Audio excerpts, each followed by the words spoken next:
జై వీరభద్ర భద్రకాళి మాత నమో నమ. భూమన కరుణారెడ్డి గారికి ఇంకా తెలియదు మా వీరభద్ర స్వామి గురించి. వీరభద్రం స్టార్ట్ అయింది, కరోనాతో మొదలు పెట్టాడు, కర్మ సిద్ధాంతం ఆరంభమైంది.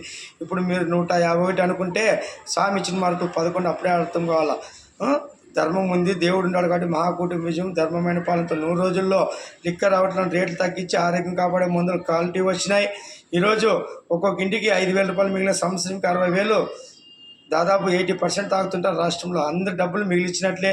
తర్వాత అన్న క్యాంటీన్ ఒకసారి పోయి తినండి రా, మీకు అర్థమవుతుంది. అన్నకి 5 రూపాయలు భోజనం మేము వస్తుంది. ఒక పేదోడు రోడ్డు మీద బతికేవాళ్ళు, ఫుట్పాత్ మీద ఉండేవాళ్ళు అందరూ పొద్దున్న టిఫిన్ 2 పూట భోజనం చేసి 15 రూపాయలు కడుపు నింపుకుంటున్నారు. మనం అర్థం చేసుకోలేదు, రాజకీయాలకు అతీతంగా మాట్లాడాలా.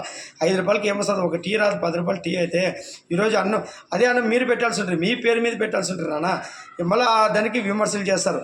అన్ని రకాల సదుపాయాలతో ఉండదు. ఎక్కడో ఏదో జరిగిందని తీసుకొని సోషల్ మీడియాలో అపశ్రద్ధ ప్రశ్నించడం అలవాటు అయిపోయింది. దీంట్లో ఎవరు క్షమించేది ఉండదు. భగవంతుడు మీరు పేదలు కడుపు మీద కొడితే మీకు కొడతాడన్నా, మీ కడుపు మీద కొడతాడు. తస్మ జాగ్రత్త. జై వీరభద్ర.